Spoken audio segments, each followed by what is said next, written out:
ఇచ్చారో తెలియదు, కానీ ఈ ఆట పాట ఈ సందడి మధ్యలో ప్రవేశించింది. లోకము సంఘములోనికి వచ్చింది. కాబట్టి మంచిది, విలువైన సమయంలో ఉన్నాం. ఎందుకు వచ్చాడు ఆయన? వచ్చినవాడు నోట నుండి వచ్చిన మాటే ఈరోజు మీకు రాత్రి చెప్తా. ఎక్కడి నుండో క్రొత్త సందేశాన్ని నేను తీసుకురాలేదు. సిలువలో పలికిన 7 మాటలకు ఎంత విలువ ఉందో ఆయన తన 3.5 సంవత్సరముల కాలములో తన సువార్తను ప్రకటించే ఆ మార్గములో ఎందుకు తను వచ్చాడో ఆ 7 మాటలనే మీ ఎదుటికి తీసుకొస్తాయి ఈరోజు. సిలువలో 7 మాటలు ఇప్పటికీ ప్రపంచం మర్చిపోదు. వాటి యొక్క విలువ గొప్పది. ఎవరో సాక్ష్యం ఇవ్వటం కాదు, ఎవరో ఆయన గురించి చెప్పడం కాదు, అసలు నేను ఎందుకు వచ్చానో ఆయన చెప్పాడు. అవన్నిటిని కూడా క్లుప్తంగా మీ ఎదురు తీసుకొస్తా. 1 వాక్యంలో నుంచే మీకు చూపిస్తా. మార్కు సువార్త 10వ అధ్యాయము 45వ వచనం.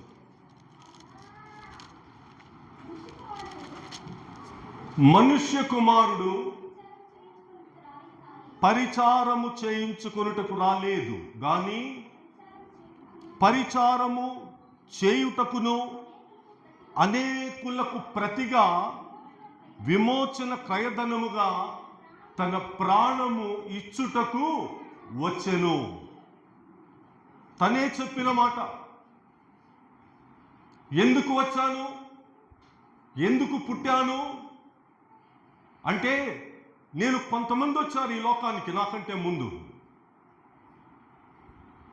వారి జన్మదినాన్ని ఘనంగా జరుపుకున్నారు. వారు మనుషుల చేత ఊరేగించబడ్డారు. వారు మనుషుల చేత పల్లకీలు మోయించుకోబడ్డారు. వారు పొగిడించబడ్డారు. వారి వల్ల మానవ జాతికి కలిగిన ప్రయోజనం ఏమిటో మనకైతే తెలియదు. కానీ ఆయన అంటున్నాడు, అనేకులకు ప్రతిగా విమోచన క్రయధనంగా తన ప్రాణం, నా ప్రాణం ఇచ్చుటకు వచ్చాడు మనుష్య కుమారుడు. నశించిపోయిన మానవ జాతి మరలా దేవుని యొద్దకు చేర్చబడాలంటే ఒక విమోచన క్రయధనము చెల్లించాలి. మానవుని యొక్క రుణము, మానవుని యొక్క అప్పు, పాపపు యొక్క అప్పు ఎన్నటికీ తీర్చబడక అట్లుండిపోవలసింది అన్నాడు ఒక చోట. వారి విమోచన క్రయధనము బహు గొప్పది, అది ఎన్నటికీ తీరక అట్లుండిపోవలసిందే. కొన్ని యుగములు అలా నడిచిపోయింది, కొన్ని యుగములు అలా గడిచిపోయింది. కానీ దేవుడు దానిని అలాగే విడిచిపెట్టలేదు. విమోచన క్రయధనము చెల్లించాల. పాపము వలన వచ్చిన జీతము మరణము పొంది వారందరూ నాకు దూరమైపోతున్నారు. మరలా నేను వారిని విమోచించి క్రయధనము చెల్లించి వారిని నా ఎద్దుకు చేర్చుకోవాలి.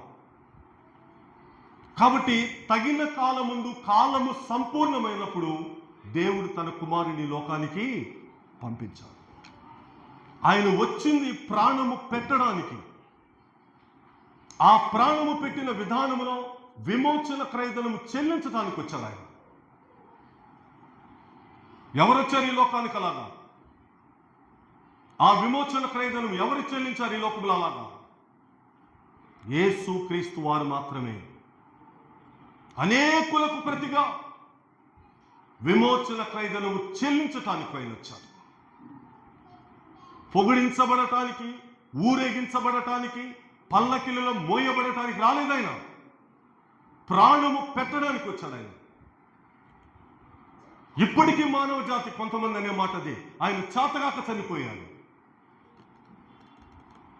ఆయనకు చాతగాలేదు సిలువలో తను తాను కాపాడుకోవటం, సిలువలో తను తాను రక్షించుకోవటం, ఆయనకు చాతగా లేదు. ఆయన ప్రక్కనున్న దొంగలు అదే మాటలు మాట్లాడారు, క్రింద ఉన్నవారు అదే మాట మాట్లాడారు, ఈ రోజు కూడా అదే మాట మాట్లాడుతున్నారు. నిన్ను నీవు రక్షించుకో, మమ్మల్ని కూడా రక్షించు. ఆయన రక్షించుకోవడానికి రాలేదండి, నిన్ను నన్ను విమోచించడానికి వచ్చాడు. మన విమోచనకు క్రయధనము చెల్లించడానికి వచ్చాడు ఆయన ఈ లోకానికి. కాబట్టి ప్రియమైన సహోదరులారా, సహోదరులారా, పండగ అది ఒంటిక, అది కంటిక, అది పంటిక, దేని కొరకు? నశించిపోయిన ఆత్మ కొరకు పండగ. కాబట్టి ఈరోజు మనము పండగ జరుపుకుంటున్నాం, దాని ఉద్దేశమును నేర్చుకుందాం, తెలుసుకుందాం. ఆయన నన్ను విమోచించటానికి పుట్టాడు, చచ్చిపోయాడు నా కోసమే. ఆ భాగ్యము నీ జీవితంలో సంపాదించుకోగలిగితే నీకు పండగ, అప్పుడు నీకు ప్రయోజనం. ఒకటి, అనేకులకు విమోచన క్రయధనము చెల్లించటానికి ఆయన వచ్చారు. రెండోది, లూకాసు వార్త 5వ అధ్యాయము 32వ వచనం. లూకాసు వార్త 5వ అధ్యాయము 32వ వచనం. మారు మనసు పొందుటకై నేను పాపులను పిలవవచ్చి తిని గాని నీతిమంతులను రాలేదని వారితో చెప్పాను.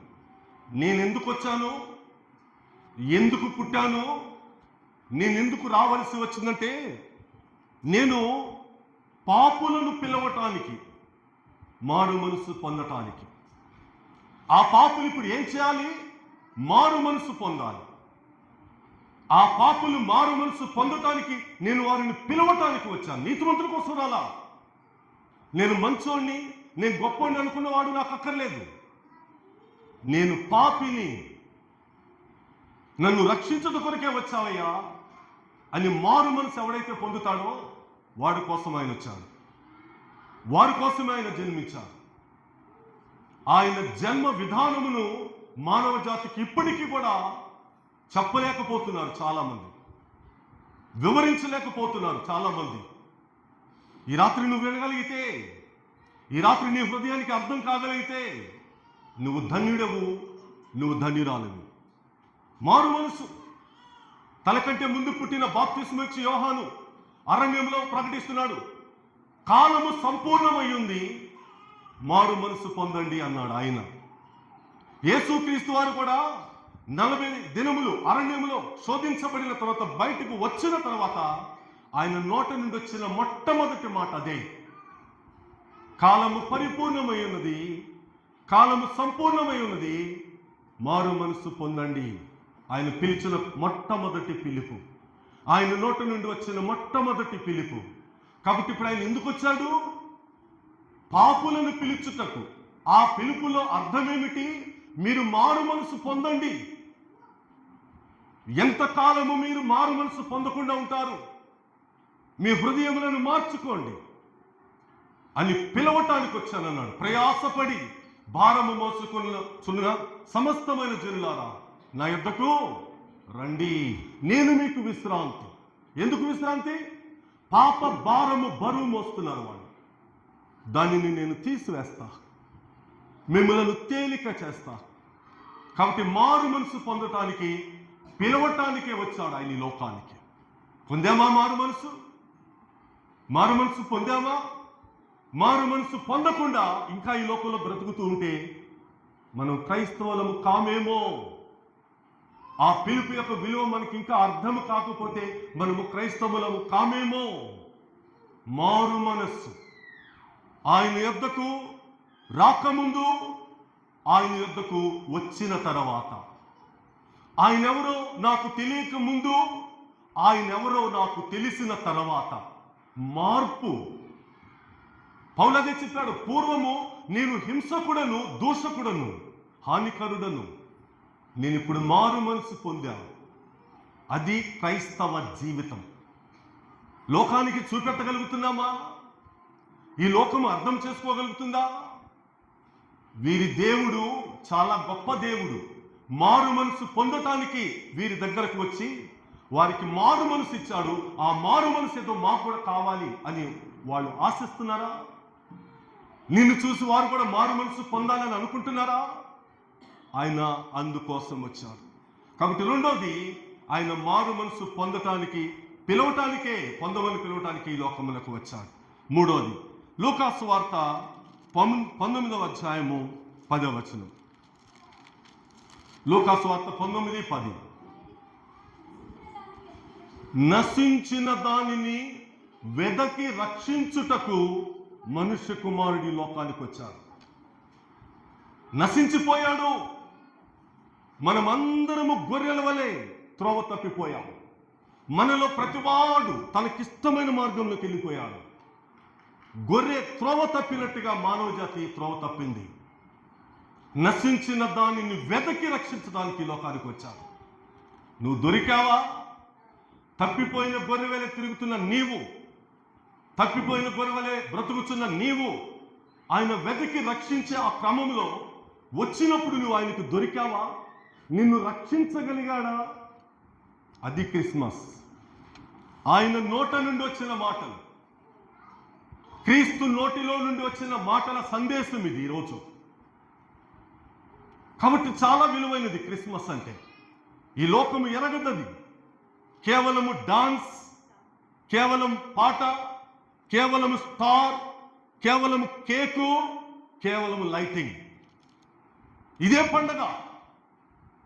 అది ఎప్పటికీ పండగ కాదు. పండగ ఏంటంటే నువ్వు నశించిపోయావే, నిన్ను వెతకి నువ్వు ఎక్కడ తిరుగుతున్నావో నిన్ను పట్టుకొని రక్షించడానికి వచ్చాడు. అది క్రిస్మస్. అది నీ జీవితంలో నెరవేరితే క్రిస్మస్ నీ సొంతం. ఆ విధముగా నువ్వు ఆయనకు దొరకగలిగితే క్రిస్మస్ నీ సొంతం. కాబట్టి మూడవది చెప్పాను, నశించిన దానిని ఆయన వెదకి రక్షించాడు. రక్షించబడ్డామా? ఈరోజు నేను క్రైస్తవుడని చెప్పుకుంటున్నాను, ఈరోజు నేను దేవుని బిడ్డని చెప్పుకుంటున్నాను. రక్షించబడ్డామా?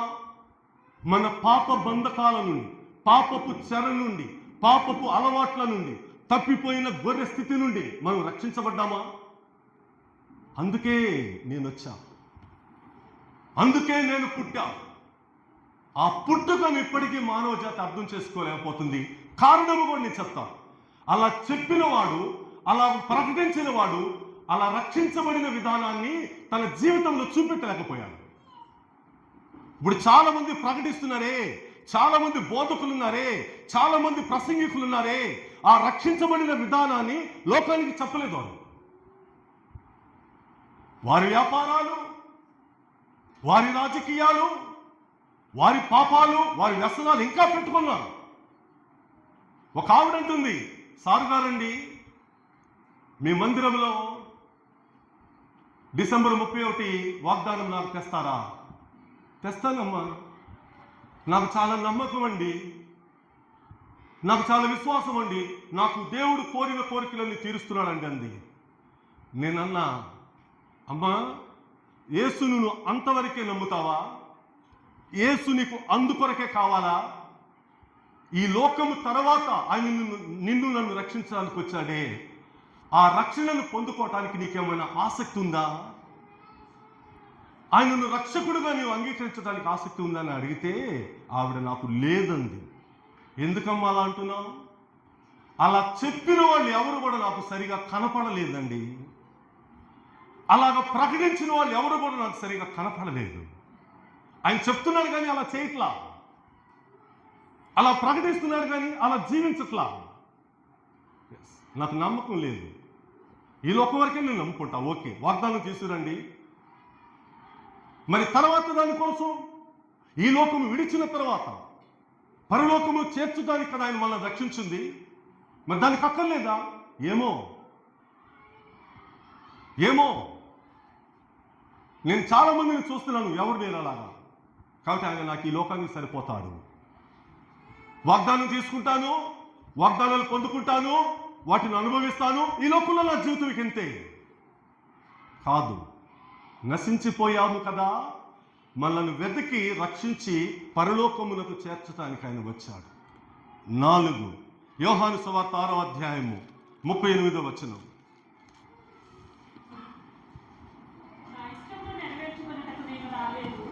నా ఇష్టమును నెరవేర్చుకున్నటకు నేను రాలేదు, నన్ను పంపిన వాని చిత్తము నెరవేర్చుటకే పరలోకము నుండి నేను దిగి వచ్చా. ఆయన స్త్రీ పురుషుల కలయిక వల్ల పుట్టినవాడు కాడు. కన్య మరియ గర్భమందు ఆయన ప్రవేశించాడు. దేవుని కుమారుడు దేవుని ఏర్పాటులో ప్రవేశించాడు. ఆయన పుట్టలా. నేను దిగి వచ్చా, పరలోకమును విడిచి దిగి వచ్చా. ఎందుకో తెలుసా? నా ఇష్టము నేను నెరవేర్చుకోవటానికి రాలేదు, నా కోరికలను నేను నెరవేర్చుకోవటానికి రాలేదు.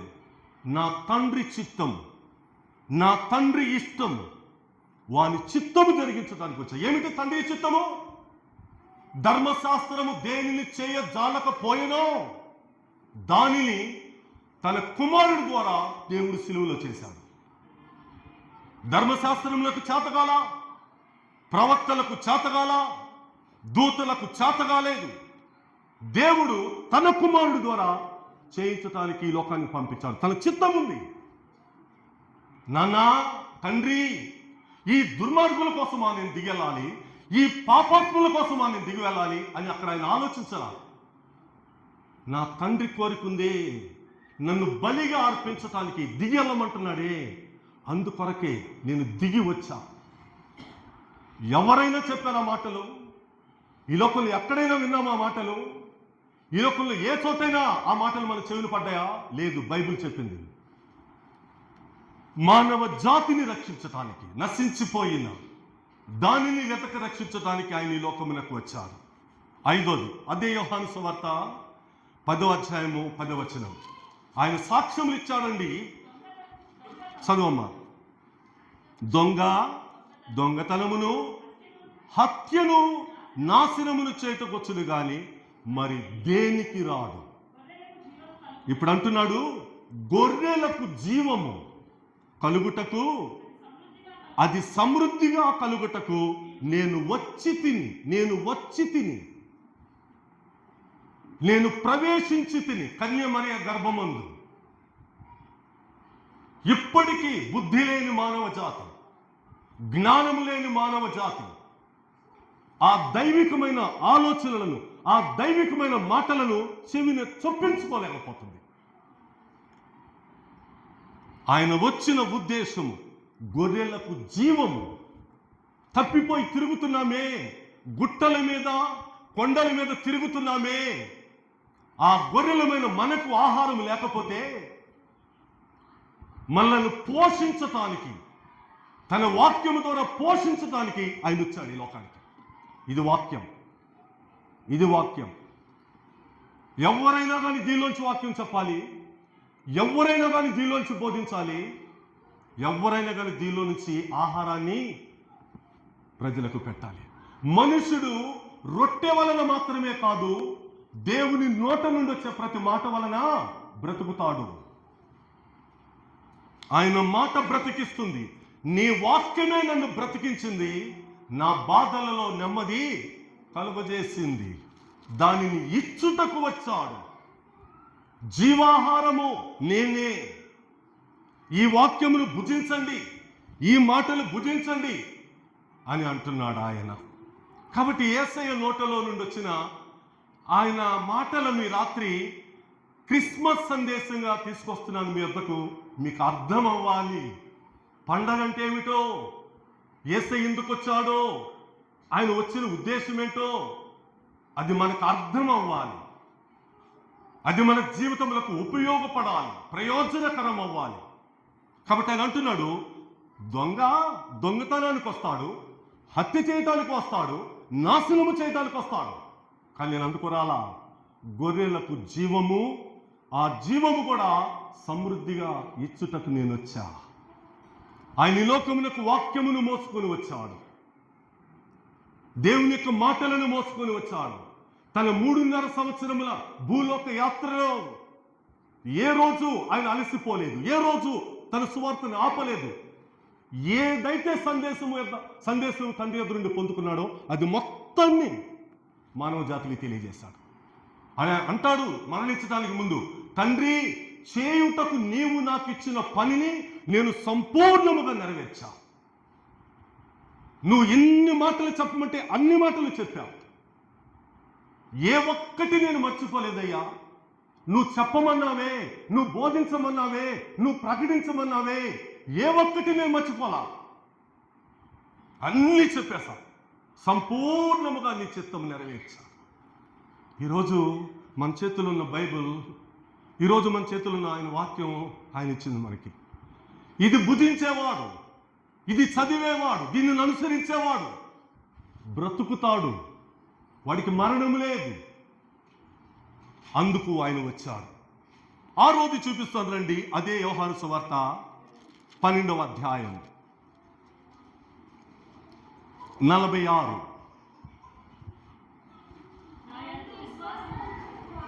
నాయందు విశ్వాసముంచు ప్రతివాడు చీకటిలో నిలిచి ఉండకుండానట్లు నేను ఈ లోకమునకు వెలుగుగా వచ్చా. ఎవరైనా చెప్పారా? ఈ లోకానికి చాలా మంది వచ్చారు ముందు. నేను ఇలా వచ్చానని ఎవరైనా చెప్పగలిగారా? యేసు క్రీస్తు వారు చెప్పాడు. ఆయన ఎందుకు వచ్చాడు? మానవ జాతి అంతకు ముందు చీకటిలో మగ్గిపోతుంది, చీకటిలో జీవించి గడిచిపోతుంది. ఇప్పుడు వారి మీదట చీకటిలో నిలిచి ఉండకుండానట్లు ఏం చేయడానికి వచ్చాను? నేను ఈ లోకానికి వెలుగు. ఇక వారు జీవించరు చీకటిలో, ఇక వారు బ్రతకరు చీకటిలో, ఇక వారు నడవరు చీకటిలో. నేను వెలుగు ఈ లోకానికి. ఆ దేవుడు నా దేవుడు అని చెప్పే భాగ్యం నాకు ఇచ్చాడు. ఆ దేవుడు నా దేవుడు అని చెప్పే భాగ్యము ఆయనను అంగీకరించిన వారికి ఇచ్చాడు. అంగీకరించారా? మన చీకటిలో నుండి విడిపించబడి వెలుగులోనికి వచ్చామా? ఆశ్చర్యకరమైన వెలుగది. ఆయన మార్గము ఆశ్చర్యకరమైన వెలుగు, ఆయన త్రోవ ఆశ్చర్యకరమైన వెలుగు. మన క్రియలు మొత్తము కూడా ఆ వెలుగులో తెలిసిపోతూ ఉంటాయి. ఈ లోకానికి ఆయన వెలుగు. ఆయన వచ్చిన తర్వాతే పాపం అంటే ఏమిటి, జీవం అంటే ఏమిటి, పుణ్యం అంటే ఏమిటి, చీకటి అంటే ఏమిటి, వెలుగంటే ఏమిటి లోకానికి అర్థమయ్యింది. అంతకుముందు మానవుడు ఇష్టం వచ్చినట్లుగా బ్రతికేశాడు. కానీ ఆయన వచ్చిన తర్వాత ఆ చీకటిని వెలుగును పరిచినట్టుగా వెలుగుగా వచ్చాడు. సో ఇప్పుడు ఒకప్పుడు మనము చీకటి, ఒకప్పుడు మన క్రియలు చీకటి, ఒకప్పుడు మన బ్రతుకు చీకటి, కానీ ఇప్పుడు అది లేదు. కారణము ఆయన వెలుగు. ఆ వెలుగు మన మీద పడిందా? ఆ వెలుగు ఈరోజు మనం కలిగి ఉన్నామా? నేను వెలిగించబడ్డానండి. ఒకప్పుడు నేను ఏం చేసేవాడినో, ఏం చేసేదానినో, ఎలా నడిచేదానినో, ఎలా నడిచేవాడినో నాకు తెలిసేదే కాదు. ఇప్పుడు అంతా నాకు తెలుస్తుంది. కారణము ఆయన నాకు వెలుగు. నిజమైన వెలుగు ఉండెను, అది ఈ లోకములోనికి వచ్చుచు ప్రతి మనుష్యుని వెలిగిస్తుంది. నిజమైన వెలుగు అది లోకమునకు వచ్చింది 2023 సంవత్సరముల క్రితం. వెలిగిస్తుంది మనుషులను. కాబట్టి వెలిగించబడిన వాడిదే పండగ. ఇంకా చీకటిలోనే ఉండి కేకులు కట్ చేసుకుంటా, స్టార్లు పెట్టుకుంటా, డాన్సులు వేస్తూ ఉంటే అది వాడి వెలుగు కాదు. అక్కడ త్రాగటం, ఇక్కడొచ్చి డాన్స్ వేయటం, అక్కడ పాపం చేయటం, ఇక్కడొచ్చి డాన్స్ వేయటం కాదు. కాదు వెలుగు. ఆ వెలుగు మన మీద పడిందా? ఆ వెలుగును మనం సంపాదించుకున్నామా? ఆ వెలుగు యొక్క విలువలో మనం నడుస్తున్నామా? అంతకుముందేమో. కానీ ఆయన వద్దకు వచ్చిన తర్వాత, ఆయన ఎవరో మనకు తెలిసిన తర్వాత, ఆ వెలుగు యొక్క విలువ మనకు తెలిసిన తర్వాత మనం ఆ వెలుగులో నడిచే భాగ్యం దేవుడిచ్చాడు. కాబట్టి ఆరో మాట ఆయన ఎందుకు వచ్చానని చెప్పాడో తెలుసా? నేను లోకమునకు వెలుగు. ఆయన ఈ లోకాన్నే వెలిగించినవాడు, మానవ జాతిని వెలిగించినవాడు. అంత గొప్ప దేవుడు ఈరోజు మన దేవుడు. ఆయన పుట్టాడు, ఆయన జన్మించాడు, ఆయన ప్రవేశించాడు.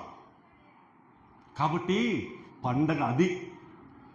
పిండి వంటలు, మంచి బిర్యానీ, మంచి వస్త్రాలు, ఇది కాదు పండగ. వాళ్ళు చేస్తారు, వీళ్ళు చేస్తారు, అందరూ చేస్తారు డబ్బుంటే. కానీ పండగ అంటే ఏంటో తెలుసా? నీ ఆత్మను రక్షించడానికి దేవుడు చిత్తము ఒకటి ఉందే, నెరవేర్చడానికి తన కుమారుని పంపించాడు. దాన్ని నువ్వు సంపాదించుకోగలిగితే, దాన్ని నువ్వు స్వతంత్రించుకోగలిగితే, చివరిది 7వది కూడా చూపిస్తున్నాను రండి. అదే యోహాను సువార్త వెంటనే ఉంది, 12వ అధ్యాయము. ఇందాక 46వ వచనంలో చెప్పాడు ఆ మాట, 6వ మాట. ఇప్పుడు 7వ మాట 47లో ఉంది. చదవమ్మా. ఎవడైనను నా మాటలు విని వాటిని గైకొనకుండిన ఎడల నేను అతనికి తీర్పు తీర్చను. ఓకే, నేను లోకమునకు తీర్పు తీర్చటానికి రాలా, లోకమును రక్షించుటకే వచ్చా. ఎవరైనా చెప్పారా మాట? ఎవరైనా చెప్పారా మాట? ఏ గురువు, ఏ బాబా, ఏ దేవత, ఏ దేవుడు అనబడిన వాళ్ళు ఎవరైనా చెప్పారా? మనం విన్నామా? ఆయన అంటున్నాడు, నేను లోకమును రక్షించడానికి వచ్చా, తీర్పు తెచ్చడానికి రాలా. ఎప్పుడు తీర్పు తెలుసా? ఆయన వచ్చిన తర్వాత, నీకోసం జన్మించిన తర్వాత నువ్వు దానిని సద్వినియోగం చేసుకోకుండా ఉంటావే, దాన్ని నువ్వు వినియోగించుకోకుండా ఉంటావే, అప్పుడు నీకు తీర్పు, అప్పుడు నీకు తీర్పు. కానీ ఆయన మొదటే తీర్పు తీర్చడానికి రాలా. ఎందుకు వచ్చాడంటే రక్షించటానికి. లోకరక్షకుడు, లోకరక్షకుడు, లోక కళ్యాణమును జరిగించడానికి ఆయన ఈ లోకానికి వచ్చాడు. క్రిస్మస్ ఏంటి అసలు? క్రిస్మస్ ఏమనుకుంటుంది లోకం? మానవ లోకం ఏమనుకుంటుంది? మానవ జాతి ఏమనుకుంటుంది?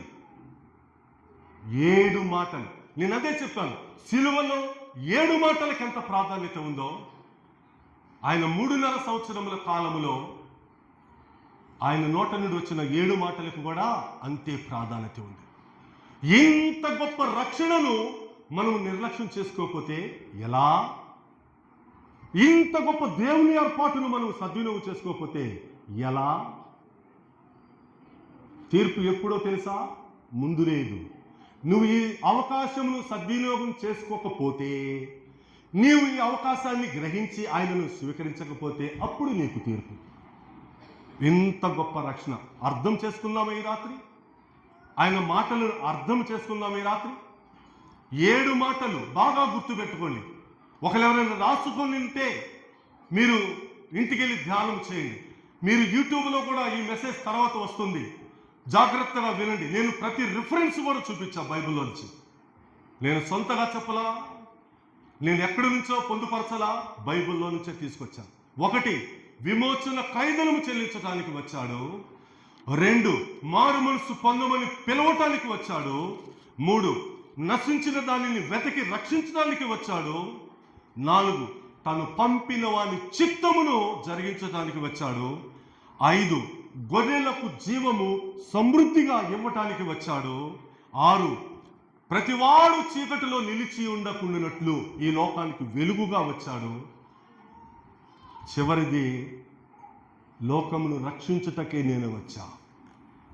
నేను వచ్చిన ఉద్దేశము లోకమును రక్షించటానికి. రక్షింపబడ్డామా? ఆయన ఇచ్చిన రక్షణను సంపాదించుకున్నామా? ఆయన ప్రేమను గ్రహించి, ఆయన ఉద్దేశమును గ్రహించి మనము ఆయనను ఆహ్వానించామా? ఆయన మన కోసం పుట్టాడు, మనము తిరిగి మరలా ఆయన కోసం పుట్టాలి. ఆయన మన కోసం పుట్టాడు కదా. ఇప్పుడు మనం ఏం చేయాలో తెలుసా? ప్రభువా, ఇక మీదట నేను నీ కొరకే పుడతానయ్యా, నా బ్రతుకు మార్చుకుంటా, నా జీవితాన్ని మార్చుకుంటా. ఇంత గొప్ప కార్యక్రమం నీ జన్మలో ఉంది, నీ రాకడలో ఉంది. కాబట్టి నీవు నా కోసం పుట్టావు, నేను మరలా తిరిగి నీ కోసం పుడతా. క్రొత్త జన్మ, క్రొత్త జీవితం అని ఎవరైతే గ్రహించి, ఎవరైతే హృదయములో అలాగా మీరు ఆశించి ఆ ఉద్దేశమును నెరవేర్చుకుంటారో మీది క్రిస్మస్. ఈ 7 మాటలను స్వతంత్రించుకుంటారే, ఈ 7 మాటలు నాకు అవసరం అనుకుంటారే, ఈ 7 మాటలను ఉద్దేశాన్ని మీరు గ్రహిస్తారే, వారిది క్రిస్మస్. డాన్సులు వేస్తే రాదు, పెద్ద స్టార్ పెడితే రాదు, లైటింగ్ పెడితే రాదు, ఏది చేసినా రాదు. ఈ 7 మాటలు నీ కోసం పలికాడు, నా కోసం పలికాడు. నీకు అర్థమయ్యా? ఈ రాత్రి అర్థమయ్యి ఎందుకు వచ్చాడో నువ్వు గ్రహించి, నా కోసం పుట్టావు, నేను నీ కోసం పుడతాను ప్రభువా, నా కోసమే పుట్టిన నీవు, నీ కోసం నేను తిరిగి పుడతా, నిజంగా నా హృదయంలో జన్మించవా, నిజముగా నా కొరకు పుట్టినందుకు నీకు వందనాలయ్యా అని ఎవరైతే కృతజ్ఞత కలిగిన హృదయముతో ఆయన వచ్చిన ఉద్దేశమును గ్రహించి వారి హృదయములను సమర్పించుకుంటారు, ఆయనకు, వారిది క్రిస్మస్. సో దేవుడే ఆయన ఉద్దేశమును మీరు గ్రహించగలిగి మీ హృదయములను ఆయన కొరకు మరలా సమర్పించుకున్న ద్వారా నిజమైన క్రిస్మస్ ఆనందాన్ని మనందరికీ మీకు అనుగ్రహించునుగాక. ఆమేన్.